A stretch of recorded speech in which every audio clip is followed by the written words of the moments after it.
Do you say, welcome to another episode of Where Did All My Friends Go?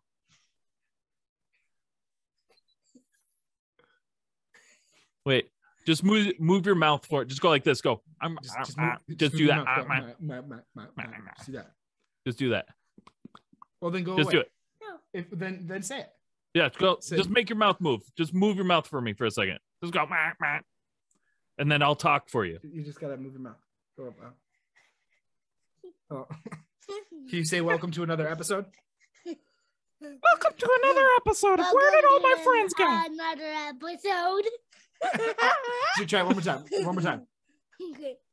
Welcome to another episode of Where Did All My Friends Go? A podcast about life in the music industry. And he's going away now, and we're coming on. We're coming. We're trucking. We're moving. What's up, little man? Nice to have you on the show. I know. I know, right? Yeah. Should we tell him about how great the show was today? Yeah. Okay. Today's show, we had a band called ONELIFE from Chicago, and they're pretty awesome. Gosh, that's a great song. Oh yeah, they have a great song, and they're a great band. Should we get into it? Question for you: have you ever heard the Hoo Hoo song? I don't know, Hoo but Hoo after song is Bowling for Soup's 1985 because they go hoo hoo hoo. Oh yes, I have definitely heard the Hoo Hoo Hoo song, and it's a good song. Yeah, Bowling that's for Soup is song. Yes. It is your song. Should we get into the episode? Yeah, sure.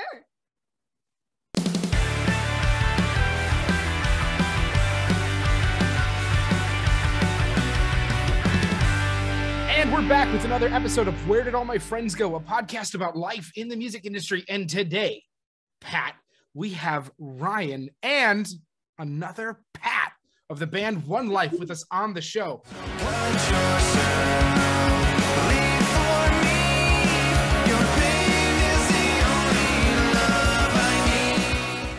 ONELIFE is a rock band from Chicago, Illinois, signed with Humans Were Here Records, and you guys have heard us. We've been working with Humans Were Here Records for the past almost month now, which has been incredible. They're awesome. Guys, welcome to the show. Thank you. You got the good intro, man. Ooh. Yeah, look at you. That was your radio. That was flawless. Yeah, that was fantastic. Woo! Not even a stutter. There's probably a stutter. Don't quote me on that. I'll find out when I go through the video later. Right. Just go back and edit it. I'll make sure to cut it, send it to him. Be like, you suck. Yeah, put some extra stutters in there. Yeah,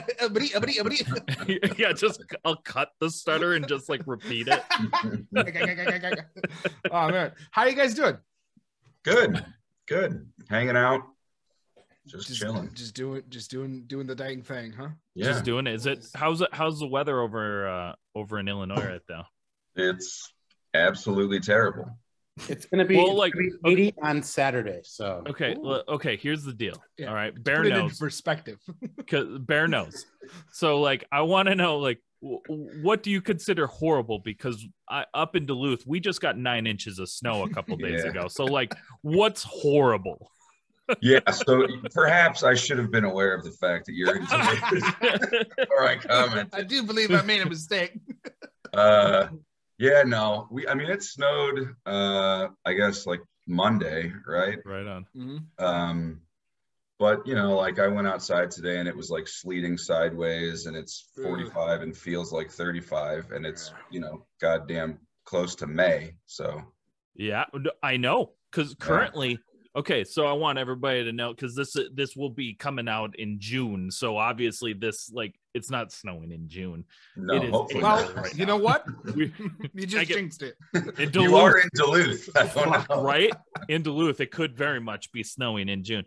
But for us up in Duluth, my wife is getting sick and tired of me complaining about the snow. But I just want to make it also very clear that we have gotten a foot of snow above average. Not just a foot of snow, not just a foot of snow, a foot of snow above average.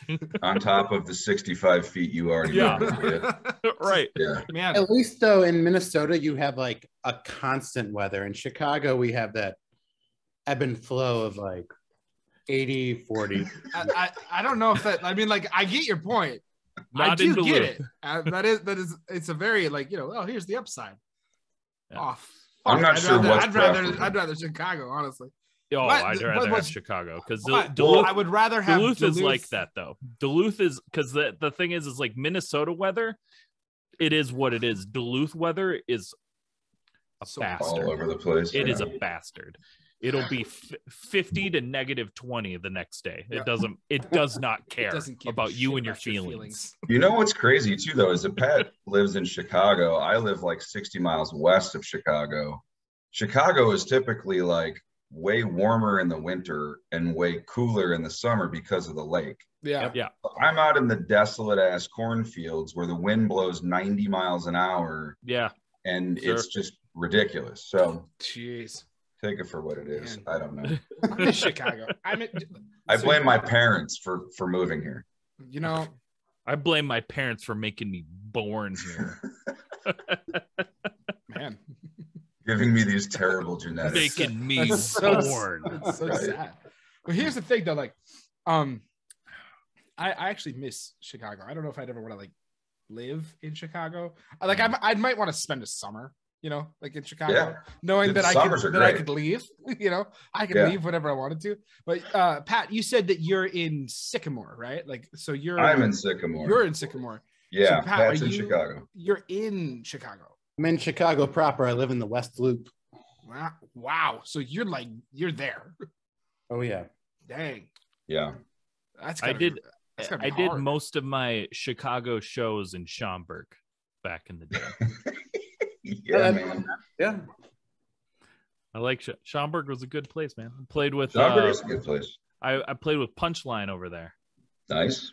Oh, that was fun. If you guys know Punchline, they're a good band. There used to be, yeah, of course. There used to be the Arlington Heights VFW. Actually, Punchline was one of the Yes. shows where it was Fall Out Boy, Punchline, One Life, Knockout, 504 Plan. Who else was in that show? That was a crazy one. Yeah, I don't know. As per usual, I probably just sat in the van and smoked cigarettes when we weren't playing. Man, doesn't that ring true? Yeah. That was You that got was us my onto vibe. y'all got us onto the music topic, so why don't we just go ahead and jump right in and start there. Yeah. Your current release, I Never Wanted, is actually a newly recorded song from 2003. So with that, how come you guys haven't released any of your original recordings back from when like MySpace was king? we were pre-MySpace. You're pre-MySpace. I think we were even like we were right on like the mp3.com thing. Oh yeah, Yeah. I remember MP3.com. Yeah, MP3 and pure volume. Oh yeah, that was big. Yeah. Oh yeah. It was huge. And remind me, was Napster before MySpace? Yes. I think Yeah. so. It was, right? Yeah. Yep. Yeah. I think it was. So damn. So Bring me back you to know, Napster. Right. That was like the first time I ever realized that I didn't like the guys in Metallica. Oh, When yeah. they came out against Napster, I was like, you fuckers are too old now. Okay, but to be fair, they're also extremely partnered with Ticketmaster, and I don't Yeah. like that either. So they've always been on the in my perspective, they've always been Yeah. on the bad side. Like That's totally on the true. dark side. Totally true. I mean, I don't know. I didn't listen to much Metallica after And Justice for All, so Yeah. that was sort of before they were shitheads, anyways. I Yeah. feel But- like I've always kind of understood that whole side though, because at the same time, it's like that was the first time that people were like so heavily and they were stealing music. That's what they're doing. And like for smaller bands, well, fuck, we're not making money anyways. Right. Like yeah, whatever.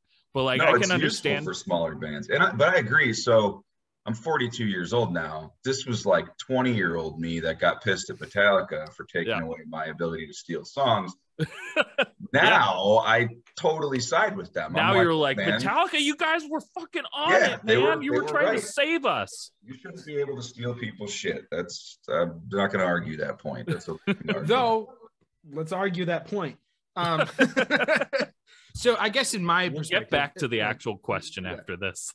So I'm 27. might be able to short circuit the whole argument. The music industry is fucked up. And Cool. so it creates an impetus to steal shit because the music industry is trying to bend people over and they're doing it the wrong way. It's true. So, I don't know what the current situation is with Spotify and how much people are getting paid or not paid. Yeah, it's like 0.03 cents per 100 streams. But I think there's an argument to be made that stealing things is wrong, but it's sort of like a Robin Hood situation where, the price of gas is so expensive and so ridiculous, and the way that the artists get paid by the labels is so fucking dumb that, they created the monster themselves. So for them to then turn around and complain about Napster or whatever is awfully irrational. Yeah. And see, that's I get that, because like I grew up playing music after all this happened. So I joined my first band when I was like 18. At that point it was 2013, so Myspace was already like slowly phasing out. Napster was almost like Napster was almost gone. So like we grew up in the music scene going under the mindset of you'll never make money off your music. Right. It's your merchandise and touring and like money through the door. You'll never make money off your music. So with that mentality that was just so like pounded into your head, it was like, fuck it. If you're stealing it and you live out in Florida, well, I can't make it out to Florida to sell you my CD. Take it. Yeah, you know what I mean? It. Like, just give it to your friends. Yeah, I don't care. Steal it. That has always been the model, though, even before streaming, because it was like those bands in like the 70s, 80s, and 90s signed such ridiculous deals where your advances you would never recoup. So you would never get money from your records unless you were like Beyonce. So touring and merch was all you had. So that model has still kind of stayed the same in that mindset, in that aspect. Yep. Man, that's kind of upsetting. It's kind of a little upsetting. But like at the same time, like, and this is one of those things where like, we talked about the whole Spotify, how much to get paid on Spotify. I will argue for Spotify every single time. And I don't want to call them elitists, because they're still good friends of mine who are out here saying Spotify is ripping off artists, because I also genuinely agree. I agree that they are. But I tell them, I said, stop looking at it in the terms of how much is Spotify paying me, and start looking at it in terms of, man, I've never once had a tool as amazing as Spotify to put my music in front of literal like millions of people on playlists like Discover Weekly or Trending or What's New, or the ability to have other users create their playlists and share it with other people. And then you pull up Spotify artists, and now you have all of this metadata that you can track. Hey, I have 2,500 people listening to me in Jacksonville, Florida. Well, I'm going to make a stop in Jacksonville, Florida, because they're going to come on out. You have all this metadata. There's no other tool. Like Apple Music is still trying. And it's not working as successfully as Spotify is. And so I say, screw the 0.03 cents you get on the stream, and look at it as this is a free guide to where your audience is, where you can grow it. It's literally marketing data. What's crazy though is like it's the same old shit. That was college radio 35 years ago. Mm-hmm. Yeah, I mean, your label would go like, okay, the college radio station in Tuscaloosa is playing the shit out of your record. We got to put that on the tour schedule. Yep. Yeah. But now Same idea. I mean, obviously, it's much more advanced in terms of tracking and data and stuff. Yeah. But and I agree with you. Ultimately, your record is just an exposure tool for your band, because the way you make money is doing other stuff. That you get a little bit of money for. Right. Yeah. Exactly. So to go back, you asked us why we were recording songs from 2003. Oh no, we're more asking where's the originals? They're we want they're more. out there. Where are they? They are out there. Why is They're it out not there. on Spotify? Why Because can't the we get recording sucks. That's why. Oh boy, if that's Um, not a big feeling, like I get it. No, in total fairness to the person that recorded it, you know, we all did our best, but it was 2002 or 2003, and Right, we yeah. were a bunch of 18 or 20-year-old kids in somebody's apartment trying to track a record with, you know, 3 guitarists and 4 vocalists and whatever. So We have ultimately, 2 songs that sound really good that were done at Rax Tracks that we never released. But then we also have like the demos from the dudes from Medina Lake, and yeah, which is funny because then they went on to do fabulous. Yeah. yeah, Yeah. left us back behind in Chicago. Pat and we understand that. Yeah, so we tracked all this stuff, and it's in the wild because we played shows for a bit with those records, and we're handing them out, you know, just like everybody else was back in the day, burning CDs on our parents' computers and giving them out at shows and stuff. And we had been, Pat and I and a couple of the other guys from One Life had been in an earlier punk band called Close Enough, and we had been playing shows with the Plain White T's and Fall Out Boy and Lucky Boys Confusion and all of those guys. And so we had gotten close with Tom from the Plain White T's. So he got a hold of the One Life stuff and really liked it and was very supportive of One Life as a band. Ultimately, and we can talk about this if you want to, but we ended up breaking up in, I don't know, like 2004. And I don't know, we probably didn't talk to each other for a good 4 or 5 years. Oh, sure. And then at some point we decided like, hey, we should get together and play a show. So we started like in 2000, maybe 10, we would just like randomly throw a show together in Chicago, like once every 2 years. And we played a show probably in 19 or 20. And Tom was there, and Tom was like, you guys should really like record all this stuff again. And we were like, well, you know, you're kind of rich and know people, so maybe you could help us out. Yeah, can help us make this happen. Yeah, so that's sort of the genesis of like why these songs weren't really out there before and why we're starting to sort of get them out into the world, you know. That makes a lot of sense though. But so with that, is this like, this might be jumping the gun a little bit. My Pat, I'm going to say my Pat. This might be jumping the gun just a little. Well, we lost him to the kid. Okay. Because he cut my brain off because I had a thing I was thinking about. Now I gotta try and remember. But No, I think okay, he's sorry. back. Okay. What I was saying is like, so yeah, we have this big gap between when you guys were doing this. Seriously, maybe seriously might not be the word for it. Because you still take it seriously now, but like more avidly, maybe. With that, where is your, I guess, fan base? So when you throw a show together in like 2019, 2020, what was the show like? It's a bunch of old fuckers. It's like I know how honestly it's like I know how that is. Like I know exactly what you're talking about because that's I mean, I'm 39 years old and that's pretty much how my shows are when we do hometown shows too. You know, it's just like all of my old friends. Everyone gets excited to like come hang out and see everybody they haven't seen for a while. I feel like that's the best though. Like I I can't wait to get there. You know what I mean? Like I'm sitting here like trying to like look my best, excited. do my Take your best. Well, I just like like the idea of shows no longer being about like the drive and the hustle and the bustle and like making sure everything's perfect. More like, hey, let's grab a beer. I remember Mike, come on. Like let's just hang out. And then like you play a show to like 50, 60 of your like friends from like growing up and everyone just has a jolly old fucking time. Well, it's more than 60 people, but Yeah. Well, I'm Hopefully. sorry you're famous. Yeah. Excuse me as I try my Yeah, best. I don't know. It depends on the day. Just wanted to clarify. No, Excuse me as I thanks. try I know my my place. Thank you.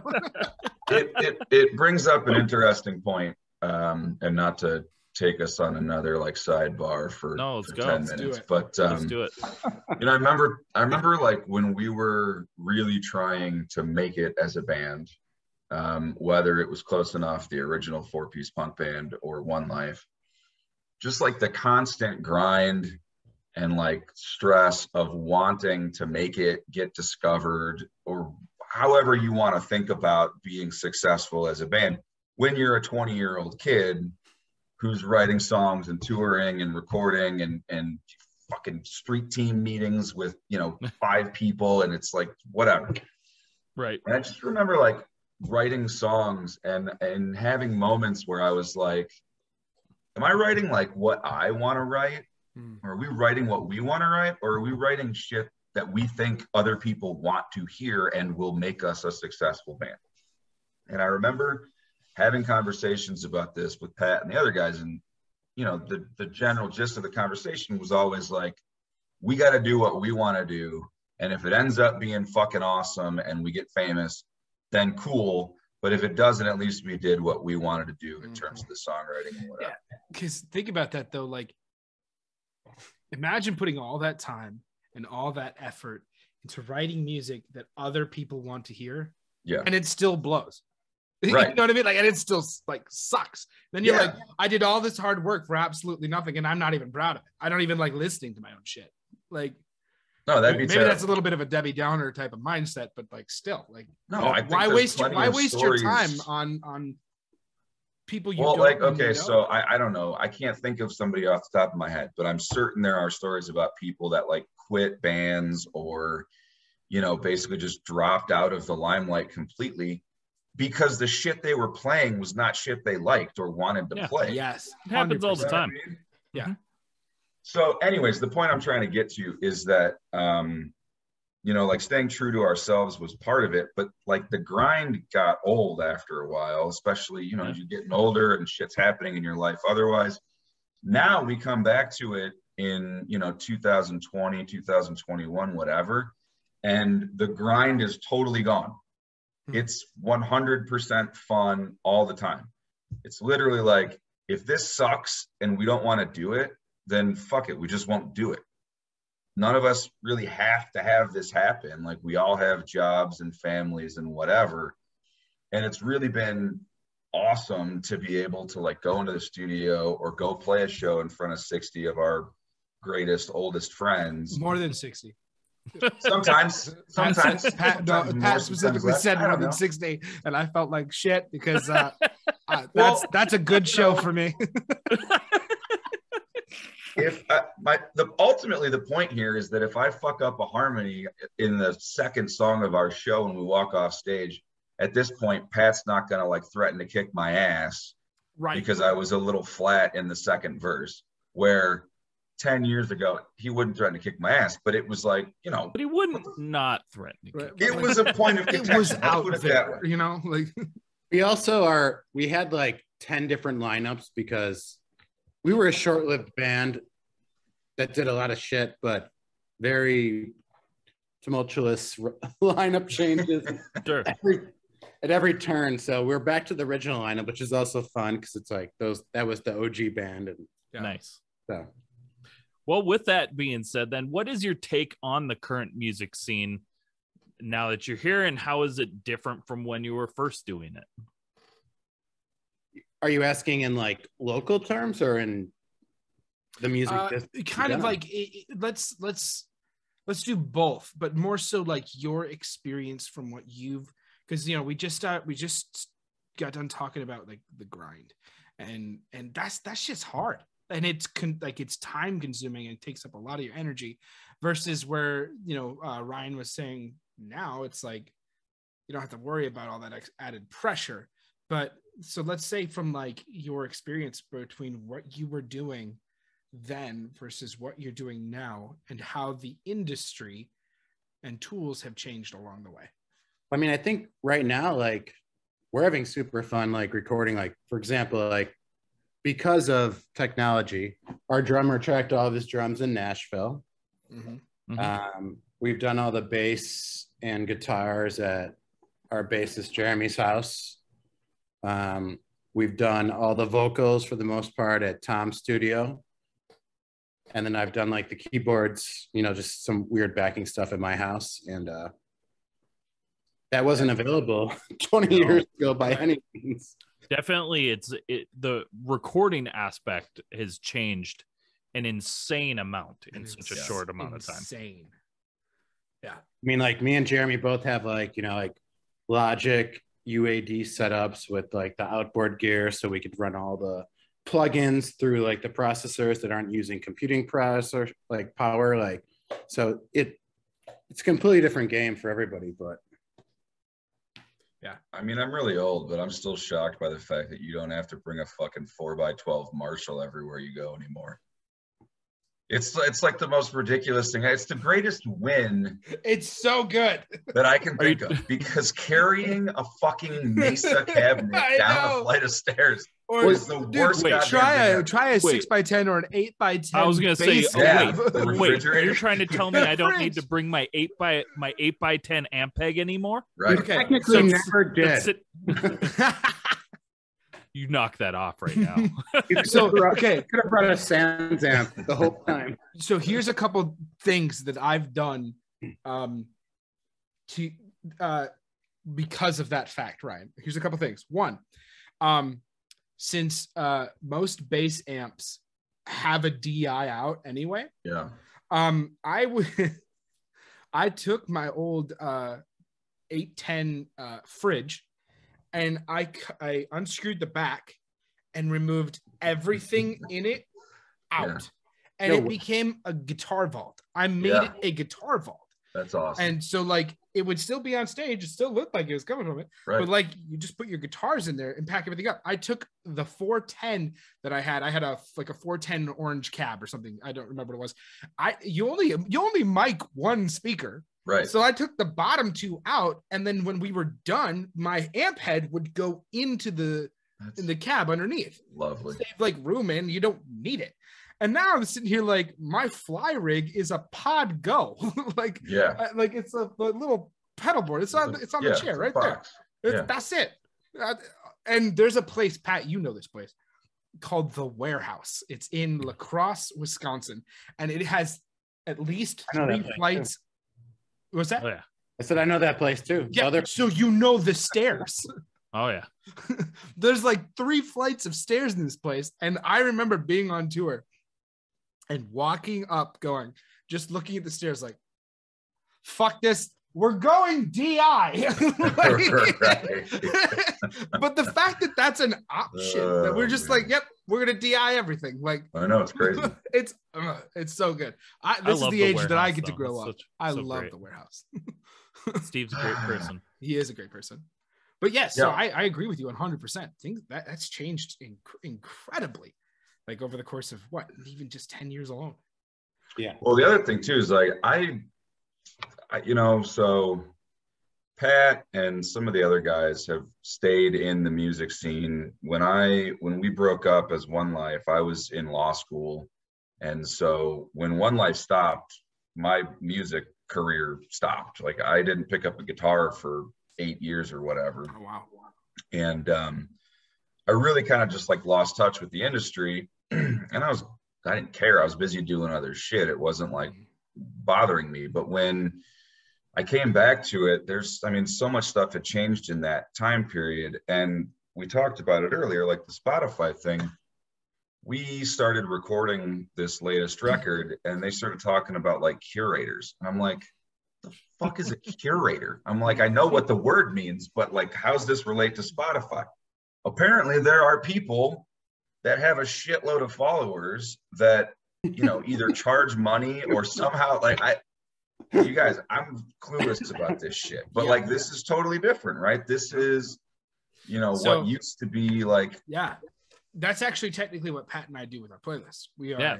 That's how this whole thing started. I'm speaking to the curators. Yeah, you guys have a big playlist, right? I mean, I checked it out. It's growing. It's a It's growing playlist. it's getting there. We have about 1,600 followers on our playlist or whatever. Now we got like 2,200. 2,200 That's now? awesome. Oh, is that? Oh, we've been married, what, 5 years? Ooh, 23. Okay. So like, however, especially for you guys out there listening, because you guys are the ones who listen to the playlist, we don't charge. We don't charge people to be on our playlist. We just simply, our vision is to just help and to get people to listen to good music. That's awesome. But people do charge. And technically, it is illegal. And Spotify is trying to crack down on it. Are they really? Yeah, they are. Because Spotify has what's called editorial playlists. And their curators who work for Spotify curate these editorial playlists. And by doing other playlists like that, it's not illegal to create the playlist and have a massive following. That's not illegal. They're trying to crack down on people charging for slots. Sure. I don't know the whole details about it. I could be entirely wrong. Who knows? I don't know. I know they don't like it. I know that lots of people over this past year have tried to convince me to start charging for it. It's just not something I'll do. I personally, like, I've been in a band. I've been doing music for a long 20 years, something like that, early 2000s, same thing, and I know how hard it is to get anybody to fucking listen to you. And that's what this whole thing is about. That's what Unsigned Pop Punk's about. Just, I know what it's like. I know what it's like for no one to give a fuck. Yeah. And to me, personally, and if anyone out there is listening that does have you charges for your playlist, I'm sorry. I think it sucks. It makes me think you don't give a fuck. And it's like, and if you don't like that, that's okay. You don't have to like it. If it makes you feel bad, then you probably are doing something wrong. Yeah. I feel like if you have to exploit bands, and that's what it is to me, who have zero money, if you have to exploit them to make your money, you're in a shitty business. I think like the plugging business is still like it kind of makes sense that like there's pluggers who will distribute the music to you for your consideration. Right. Yeah. For sure. To those people. So I mean, I hate to be the old guy in the room, but like this is pay for play. It goes back 100 years. Yeah, exactly. Right? And I've never liked pay for play. Philosophically, I don't think anybody should. Well, it depends on what.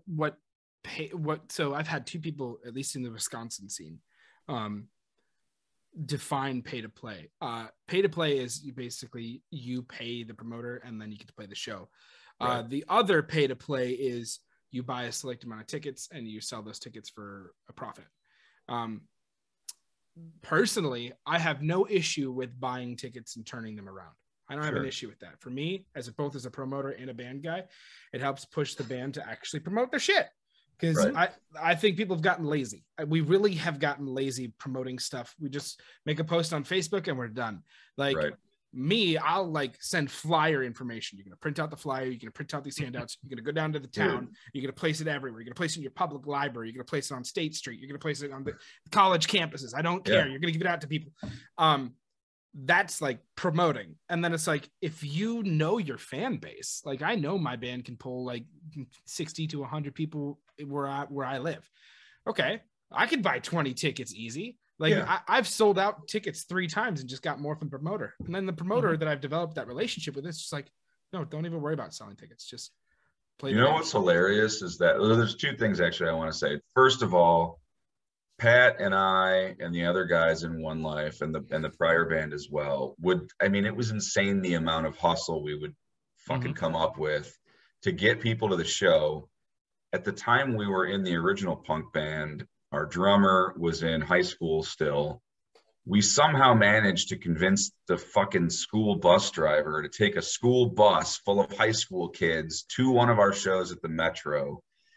That's made awesome. No fucking sense at all. I don't know who allowed it to happen. I don't know what insurance was covering the bus. I don't know how somebody didn't die on the bus doing God knows what.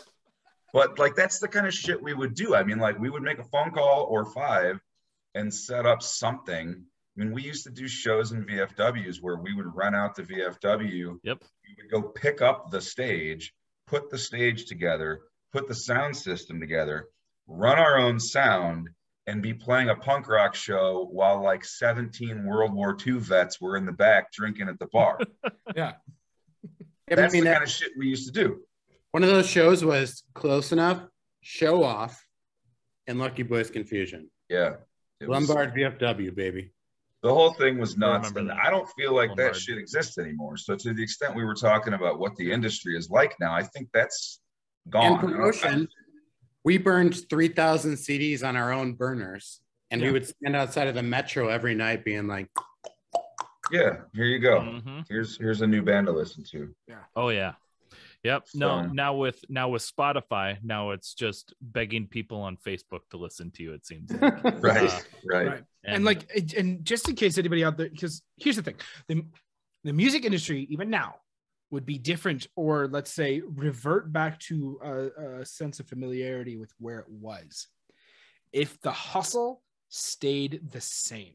Now, I don't mean not taking advantage of Facebook. I don't mean, not taking advantage of marketing. What I mean is, Sure. Okay, maybe you're not going out and burning CDs, but what you can do is you can go to Vistaprint and get 100 business cards with a QR code that leads people to your Spotify.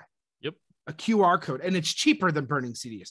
And then you go to the Metro and you're handing those cards out. It's just absolutely. a quick scan, you're gone. For sure. Quick scan, you're gone. Or like flyers on your college campuses. Are we actually still doing that anymore?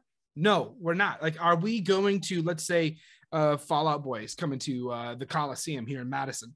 All right. Are we standing outside the Coliseum door knowing we're not seeing Fall Out Boy, but hitting everybody in line? Yeah. That like when Warped Tour was still a thing, we're like going down the line. Here, I got music with headphones. Like check out my band. Do you like it? Worst sunburn of my life. Oh my God. Yeah. Standing outside of Warped Tour promoting bands. Yeah. But think about it. If we were to just take a more creative or even hell, retro, because this is what you guys were doing back when this stuff didn't exist, back when Zoom or Facebook, Google Docs that we have pulled up, back when this shit didn't exist, you guys were taking advantage of every fucking thing you could. And we, as my generation, we just don't. And we sit here and we complain behind our keyboards. Nobody's coming to my show. It's like, well, when was the last time you went to somebody's fucking show? Like, what was the last time you gave a shit about a band that's doing well in your area? I don't know if this is still like a thing not happening in Chicago, but I mean, this was like Kill Hannah, who was like older than us, Fall Out Boy. I mean, like, all the bands were doing this for as long as me and Ryan could remember from our time. Yeah. Right. Well, and even like, I don't know. I mean, Pat really was one of the progenitors of Songs from a Scene in Chicago, which I don't know if you guys have heard of, but I mean, I'll let Pat talk about it. But essentially, Pat and a couple other people got together and said, like, we need to start putting on showcases for Chicago bands, and, went to the Metro and said, we've got 15 bands. We need 2 full days, Friday and Saturday. And Pat set up our own scene shows for us. Right. And we got a studio, we got Rax Tracks to let us do 2 songs from like 6 bands. And we all did new songs for this compilation. And it was like, it blew up the scene that was already big. So that's awesome. And that's what we just need. We need more people wanting to put that kind of effort in. Yeah. And obviously there are some people, and there are some bands, and there's some, but it's just like, it's not the same as it used to be, which is fine. And that's also like my old man way of interpreting because it is obviously significantly different, but at the same time, there's so like, we get, for our playlist alone, I get like about 100 submissions every 2 weeks now. And it's like, and there's so many bands being like, well, no one else listens to us. It's like, well, what are you doing to get listened to? Yeah. And the mindset of like, but this band's doing it. This band's making it big. This band's making moves. I can guarantee you they're working 20 times harder behind the scenes than it looks like in and from the stage. And sometimes though, and sometimes it just, it's just dumb luck too. Right. It's true. That's totally true. But You know? if you're relying on dumb luck, you get the fuck out of here. Like nobody. Yeah, you definitely cannot. Yeah, you can't think even about it, hope it's for like- dumb luck. For me, there's a band that I really like to listen to. They're called Boys of Fall. I'm sitting there like, oh, I'd love to have Boys of Fall numbers. I'd love to be able to make that happen. And then I just like, what, sit on my ass? Like, Yeah. no, go out there and do it. Just do the fucking work. Go to a local show. Guys, if you're listening to this, go to a local show. Be there to support the scene. And then if you want to like promote your shit, bring a couple business cards with QR codes to your Spotify and then enjoy the fucking show. Yep. It's not just You know just go what's out, really build the scene. what's really blown my mind, and I think, you know, maybe part of what we're talking about stems from the fact that things really seem so easy now. Like it's so easy to just go on Facebook and put a post out, or, you know, link people to your Spotify, that it's sort of like a lost art now of doing some of the shit that we used to do that people may not even really think about because they haven't had to do it like we did back in the day.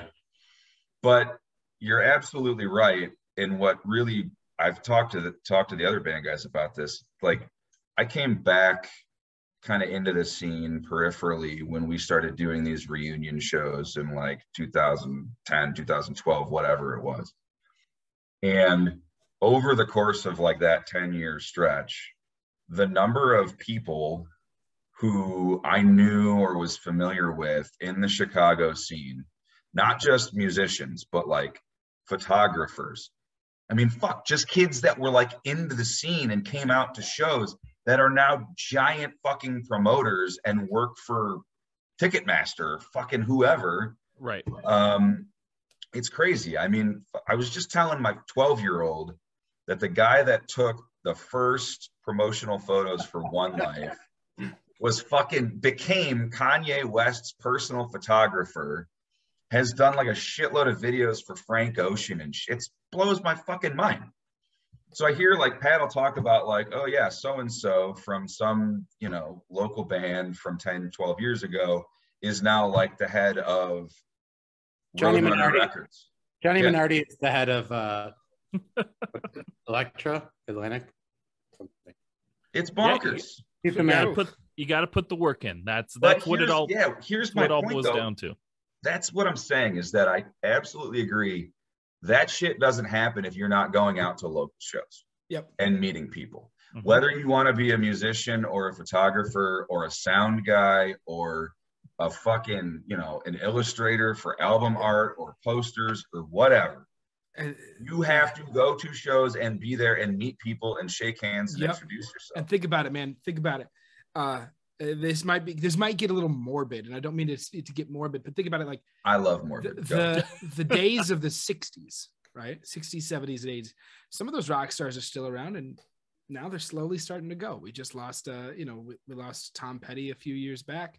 We're losing rock stars. Is Tom that, Petty dead? Yeah. Yeah. Yeah. Fuck. You've been gone for a while. I totally missed that shit. You've been out of the scene for a while.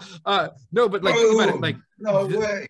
the people who went to the local shows then and became Tom Petty's personal photographers, right? They're old. They're dying. Like Yeah. No. No. Okay, what? You missed we on one of our last podcasts where we did where we interviewed Fairview, what your guys' Okay, label sounds mates. Yeah. His Sounds good. Thank you. I love you. his kid was super intense and very into being on the show. Yep, here you come. Awesome. He was in I love like it. he just sat and was asking them questions. Awesome. It was He did my job for me. yeah, he did both of our jobs because he wouldn't stop Kinda wouldn't talking. I mean, he's four. Yeah. But back to what I was trying to say is like the people who they're slowly dying out, right? And now we have the people who are Kanye West's personal photographers. Oh, and my camera's going. Thanks for that. So the Spotify listeners are like, what camera? I can't see shit. But like that generation is also going to go away.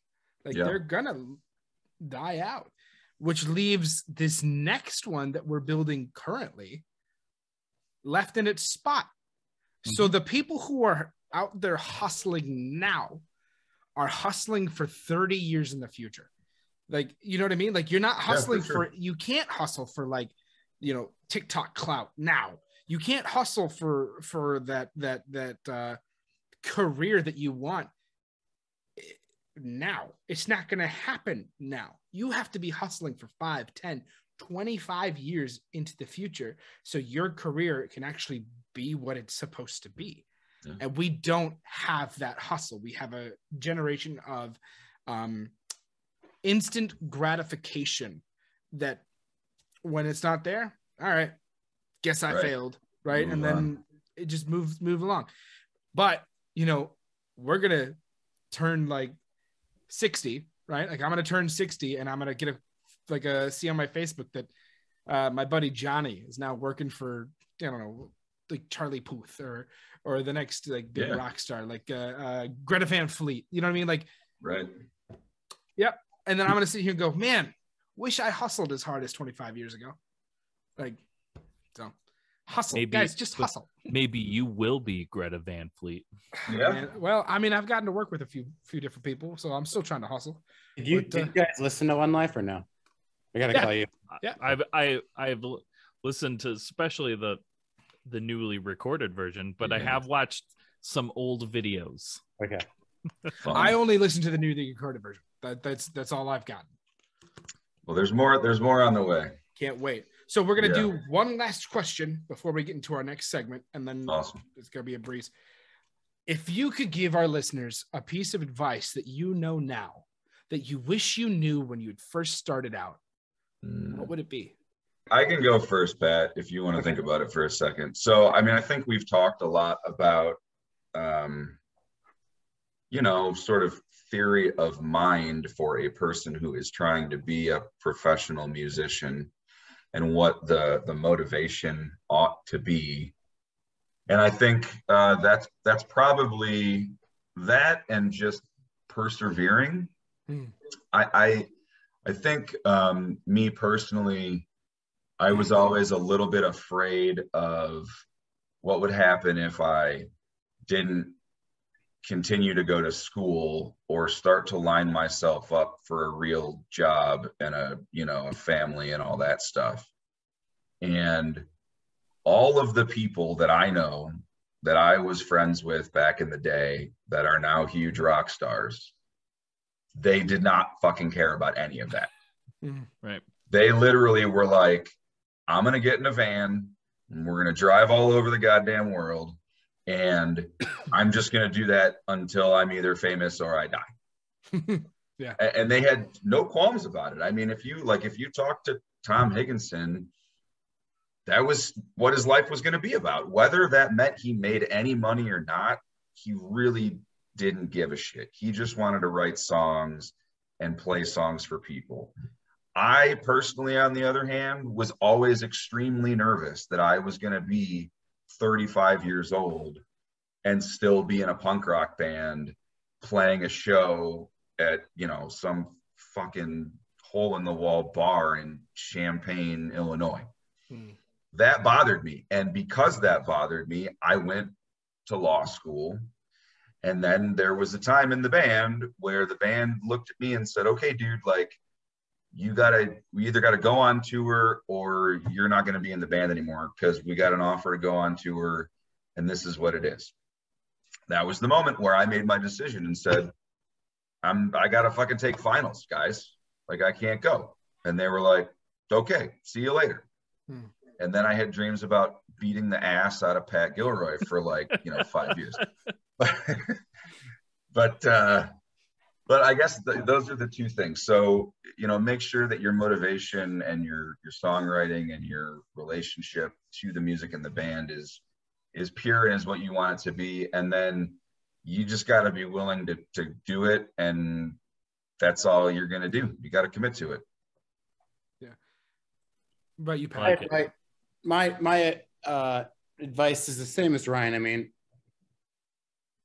I did like the 50-50 thing where it's like, I was always going hardcore but then I was like, well, I have to have a career and have to do this. Like, go all in or don't do it. Yeah. And that's fair. And but think about it, like too, is like those people like Ryan that you're talking about, that you guys, both of you guys are talking about, like, oh, they're either all in it or they're not. Well, they have a career, they have families, they got kids, they have everything that like we have always been scared about not having while they went for it. Mm-hmm. You know what I mean? Like life has a funny way of just figuring itself out. And we constantly get in our own way, and we let fear and doubt seep in because of this imaginary window where if I'm not successful by the time I'm 35, I'm not good enough, or I'm never going to make it, or I'm not going to have a family, or like, it's like, nah, that's all up here, man. That's all in our own heads. We do it to ourselves. And so like, it's just that dynamic, even that dichotomy of this is able to happen. We just get in our own way. But I love that. Don't be afraid of it. Just fucking go for it. Guys, you guys have been amazing. We're going to jump into our next segment right after this break. Did you guys know that we have a playlist on Spotify for up-and-coming new bands? Well, we do. It's called the Unsigned Pop Punk Playlist. We update it bi-weekly for up-and-coming bands. There's 45 new tracks on there every other week. Go give it a follow on Spotify. Save it, share it. We want to help you discover your favorite new band and also discover new bands in your area that you can go out and see for as little as $5 for a show. So give the playlist a follow on Spotify at Unsigned Pop Punk. It's as easy as that. And we're back with One Life for our next segment. Our next segment, guys, is called the Obscure Questions segment. So we've been talking a fuck ton, actually, about like, well, what, the do's, the don'ts, the ins, the outs, like Fall Out Boy, the Plain White Tees. You guys have like been there, done that. Fuck yeah. Let's do something stupid. So the Obscure Question segment is just a bunch of questions that are, you guessed it, fucking obscure. All right. Question number 1. What is the worst flavor of Hot Pocket? Oh God. I mean, you've been doing the music stuff for a long time. You fucking ate enough Hot Pockets. I don't know. I think I only know pepperoni pizza, and I fucking love that thing. I don't remember the last time I ate a Hot Pocket. Oh, Anything? I think there was like a chicken and broccoli one that was fucking brutal that I remember. that sounds like it would That be. sounds brutal. like Yeah. that sounds brutal. That sounds exactly the thing that would be brutal. So and not in the metal sense. No, yeah, not in the fucking Slayer Mastodon sense at all. when Bear and I came up with this question earlier, it was just a quick consensus that it was obviously ham and cheese. Oh yeah, I can get Like, down with that too. Ham and dude, cheese, right not as- good. Right as you hear it, you're just like, Yeah.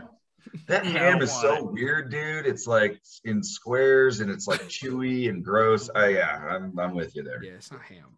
because I mean, there's I mean, it's not like I eat Hot Pockets all the time or anything like that, but like, I mean, the Philly cheesesteak one, Solid. It's solid. Yeah. I don't know what the sauce is in there, We don't need to. It's just. but it's okay. it matches it. it's you know. all right. The any of the pizza ones are always good. Yeah. The meatball The one, meatball one is fantastic. right? It's Yeah. good. Yeah. And then I you got agree. that ham and cheese, which is always overstocked because no one fucking wants it. Yeah, it's terrible. All right, get it out of here. But okay, so since Pat hasn't had Hot Pockets in a hot minute, if not ever, because maybe you're not a hot He Pockets. may not have. Yeah. What's your go-to like frozen food item? Like, like fast, ready, microwavable, let's go. Jack's frozen pizza. Got with some Jacks, Winner. dude. Now, Like, do you eat the whole pizza? Because like sometimes I don't even Oh. bother cutting it up. Fuck yeah. I split it with my wife. that works. Now I'm gonna Just fold it in half, or do you actually cut it? Because like again, I don't even Like a use a taco. pizza cutter at this point. I just go around the crust because that's the way once the and he crust just part is gets done. messy booze, That's Yeah. true. Well, like once the crust part is done, you've eaten the worst, quote unquote, worst part of the pizza. Everything Right. else is just middle bite. So you just like work your way around. It's a wonderful thing. Yeah, It's all good. And home run in pizza in Chicago is really good. Ooh. it is quite Okay. tasty. They do frozen ones too that taste exactly the same. And they only have like 7 ingredients. Damn. I really feel like my kids are just dumb because they don't eat any of that shit. They won't. They will not eat any of that shit. They won't eat like Chef Boyardee stuff. Man, I fucking grew up on beefaroni, for Christ's sake. I mean, my kids won't do that either. I don't get it. It's so good. Microwave burritos. Those are still good. Lived I on mean, those Chef things. Boyardee whole is still thing of trash. Chef Boyardee is trash, but like Yeah. microwavable burritos, like Dude, SpaghettiOs has always had this like vomit taste. I Yeah. don't like spaghetti. It's so I do bad. not like spaghetti. it's got that like what is it? It's not like a taste. It's like a film. It's got like a fucking film on it. That's called MSG, man. So now this is probably not a popular opinion, but one of my favorite frozen pizzas back when they had the Mexican style pizza, Roma. Totinos or Tostinos or Totino's. Yeah, pizza. Totino's. Yeah. Yeah. Oh. How about When they- pizza rolls? You guys into pizza rolls? Oh yeah. Oh yeah. Oh yeah. Yeah, right? My I'm- kids I'm- don't eat that either. I'm Jack's- into anything pizza. Jack's has Right, you can't lose. the Mexican Jack's one is amazing now. I'll Yeah. bet. Like I'll have to check there's that not out. enough Yeah. Mexican pizzas out there, but for some reason Totino's, they knew what they were doing They knew and what then the they fuck they were doing. stopped fucking doing it. That And it sucks. made it's so depressing. Like Yeah. All right. you know, it's like they stopped doing that, but Hot Pockets won't stop with the goddamn hot Damn ham it, and cheese. Fuck them. Right. Fuck. Just take a hint, Hot Pockets. We don't like Fuck them. you, Hot Pockets. Yeah. Unless I of hope course you're you listening. decide, unless you of course to sponsor us, then Right. Yeah, sponsor us and then I will fill my The next freezer with ham and episode. cheese. Yeah. Top of the next episode. Sponsored by Hot Pockets. Can't wait. All right. When in fear from a tornado, do Mm. you A, find cover, B, call for help, or C, become a full-on Midwestern dad, grab a beer, head out to the porch, and try and find it? Oh, this is a good one. Okay. One Life had a very short life. I mean, I think it was like, what, 2 years, Ryan? Yeah. We played a bunch of out-of-town shows. Grand Rapids was one. Was that it when we were coming back? Yeah. This was fucking crazy. So, we're in a van, and you have like the degrees of people of anxiety. So in the front, Yes, that is the worst. That is the best way to describe any band ever. Degrees of anxiety.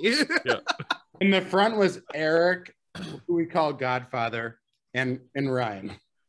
Then the middle was Chris and Jeremy, and in the back was me and Mueller.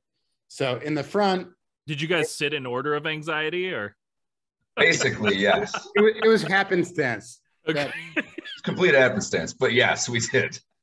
So there was a tornado warning every county we were driving through from Grand Rapids back to Chicago.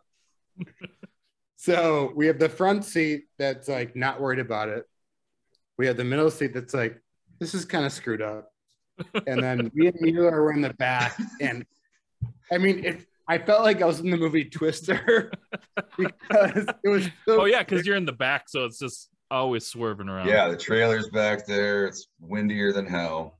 So I don't remember the exact anything past that, but I remember me Well, and Mueller were like about to cry. let me add some color to this. So we played the show, and I think the statute of limitations is up on anything we might have done here. But I think Eric and I, who were in the front, may have been the drunkest of the six of us, Oh, which may have also added to the fact that we were not anxious about the fact that there were tornadoes all around. and why you were swerving so much, right? Exactly, yeah, we were like, fucking whatever, man. So we're trying to find our way out of Grand Rapids, first of all. And in our drunken stupidity, I don't know what the fuck we were thinking, but we got lost. And I was like, oh, hey, Eric, there's a cop over there. Why don't we ask the cop for directions? So Eric like pulls over and he's like, hey, we're trying to get back to the highway. And fucking Mueller's in the back like, are you fucking dumb? We drank like 12 beers apiece and you're talking to a cop right now. So we get on the road. We drive about 10 miles down the highway. We think we're getting off where we're supposed to get off to like switch highways. We actually ended up going into the airport, the Grand Rapids airport, going the wrong way on a one-way street. Oh, Jesus. Thank Christ it's like 2 a.m. and there's nobody out there. So we figure that out. We turn around. We get back on the highway. We're driving down the road. Everybody's freaking out about the tornadoes. And here's the best fucking part of the story. I thought Mueller was going to cry. So there's like lightning strikes happening in the fucking distance, right? Every time there was a lightning strike, I'd go, shit, I just saw the tornado. And Steve would go, what? What? What are we doing? Pull over. It was fucking fantastic. Oh my God. That is so much better than what my question genuinely was. We made it. To answer your question, generally I put bicycle helmets on my children and we go sit in the basement, and I do drink a beer. And I grab a beer. Or 2 or 3, but whatever. Beers.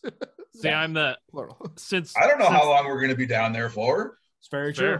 Yeah. Since I'm up in Duluth and I have little to fear of tornadoes touching down because one has never happened. But when they always end up having like, you know, a siren go off like usually at least once a year or something. I'm the go onto my deck and take a look kind of guy. Yeah. Same. So we had a tornado hit my town 2003, 2005, something like that. Obliterated my town. Like it was it was huge. Like we were lucky we didn't get like hit or nothing. But like literally neighbors of ours, like houses were just gone. Like, but I remember like looking up in the sky going, this is cool. And then I also remember the moment shit got serious. Yeah. I was like, I just like, oh, this is cool. I gotta all of a get sudden, the fuck like, out of I here. like our Spotify listeners won't be able to like enjoy this, but everybody on YouTube, like I was just sitting here like, oh, I started I was like, oh, I'm moving. Yeah. So I was like, yeah, I think this is time. And I just go down and dude, like the sky, if you haven't experienced a tornado, the sky is such an odd color. Like, and like there's like a tint to the air. I don't know how to describe it. There's like We always see that in Illinois. It just yeah. doesn't always form into Yeah. but we see that fucking yellow. Like, yeah, that and then you're then just like, God, you son of a before it bitch. hits, Yeah. it is quieter and stiller than Yeah. fuck. And Then- it's like it's eerie. You're just like, this is not okay. Yeah. All right. Well, you guys did it. We're on to our next segment, and this is I promise you, the last segment. It's also the quickest segment, so we'll get you guys on your way. Pat, take it, my boy. This is our rapid fire questions segment. You're just gonna shoot from the hip and speak from the heart. We're gonna ask the question. You're gonna give us pretty much a one-word answer. Got it. Okay, You who's ready? Who's doing? Do you want to rotate? You can both answer. Yeah, you both answer. You just Because this is where Take we turns. find out if you guys are like disagreeing on each other and we're trying to start a war. Oh shit. Okay. all right. First question: pineapple on pizza? Yes or no? Yes. Yes, Nice. You guys made it. MTV or Fuse? MTV. MTV. PlayStation or Xbox? PlayStation. Oh, you fucker. There it is. There it is. I just bought one. I haven't had a game system since Sega Genesis. Did you buy the new one, the Oh. Xbox Series X? Yeah. Nice. Nice. I've been a PlayStation guy since PlayStation 1 and I play a shitload of video games. So Nice. I didn't know that. We gotta hop on some shit, dude. yeah, for sure. Most things are cross-platform now too, so you guys can play no matter what. Yeah. We should all play some Halo. Apex some night. Right? I love yeah. it. You ever play My Apex? kids will kick all of our asses. Oh, I'm fucking terrible. Yeah. I suck. I'm bad. Like dude. I am so bad, but for some reason I hate like every first person shooter game. I just don't like them. I never have. Yeah. But Apex, for some reason, I fucking love it. It's so good. That's like- awesome. Like I'll kill like one person every like 7 games, but like He's pretty but- awful. I'm super bad, right? But I just have a lot of fun. But I was playing the remade Resident Evil 2 last night for PlayStation, Yeah. and that scary as fuck. I literally just started it last night. My son and me were out here. I shut off the lights. It was like 8 o'clock. Y'all ever play Slender Man? No, I know the story on Slender Man. So though. it's a freaky fucking game. Like it's scary as fuck. I remember I had to play Slender Man with like 5 dudes. And like as soon as one would get like fucking freaked out, you'd have to switch the controller while the other one went and hid behind the couch. I straight up remember just go, nope, I'm fucking done. I'm done. All right, Pat. Wait, get back into it. One more thing. One more quick question. I got one more video game question. I gotta find it though, because my God, man. I know, but I was gonna say this would be super fun if we all play together. Has any of you played Sea of Thieves? No, but I genuinely want to. I have it, and we should all play together. And you're pirates. Pirates, yeah. Oh, sweet. Now, the reason this game is so awesome, though, is because not only like you're pirates and you do wild and crazy shit, but like you have to actually sail your fucking boat. Like you have one person you have to move the sails and shit where they need to. You have one person that's pretty awesome. It's really cool, and like you can hear the other people online. Like so, like if another ship, you're tries playing to board against you, other people. You can hear what they're saying too. That's awesome. So Pat will be yelling like, "Raise the main flag, motherfucker!" Yeah, pretty much. And then sometimes you get attacked by megalodons. I just need to buy the external hard drive so I could like house all these games. Yeah, I know they're huge now. Well, especially because like the online, I think last night I was even just trying to update Apex to play it on my computer, and it was like 96 gigs. Yeah, it's crazy. Jesus. Yeah, I had like 3 games in my new one, and it's like now I just have 1 because of like GTA, whatever version it is. Yeah, GTA 5. Yeah, great game. Okay, we'll get back to it. Okay. Next one. This one's a tough one. Sometimes, well, actually, it's a very easy one. But is a sweatshirt a sweater? No. No, you're absolutely correct. You're right. Tom I'm glad we all agree there. Yeah. We had one person not agree, and that started a fight. Yep. Yeah, I can imagine. Tom DeLonge or Matt Skiba? Fuck, Matt Skiba. Matt Skiba. In Blink wait, did Pat say Skiba? Yeah. Yeah. But you like we're not talking like Blink or Alkaline, it's just either or. I would go Skiba all the way. Nice. Yeah, we're Alkaline. The original band we formed close enough was like Alkaline band. Nice. And that's fair. Alkaline, so good. Yeah. 2 questions left. Guitar Hero or Rock Band? Rock Band. Guitar Hero. Division. Let's go. I live for this shit. Only because my wife just yelled that over the bedroom. What happened? His wife told him to answer it. His wife made him answer it. Last one. Newfound Glory or Simple Plan?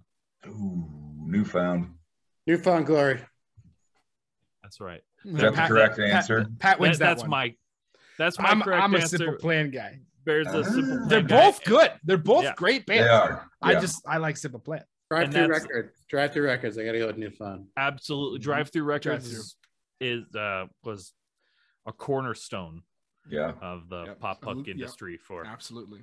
Us, you guys did it. You made it to the podcast. Like, congratulations. Hey. There's the one last thing that is left for you guys to do right now. Is plug your band, plug your brand, promote yourselves. What's next for One Life? What are you guys up to? What have you been up to? And let the world know where to find you. Then you. I defer to you. I have no fucking idea what we're doing. We are going to be releasing a bunch of these singles and then a record. And then after that, hopefully a brand new EP. Wow. So there's we're doing a video at some point, there's a lot right? Yeah, we're going to do a video. I don't know.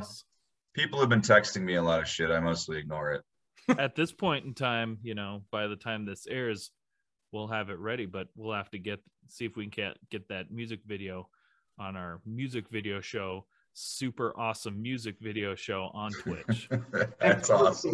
We'll be added to your playlist like tomorrow, so it's perfect. So Perfect. Yeah. See, that's that hustle. That's that drive. Right. That's that Spotify curator shit we've been talking about.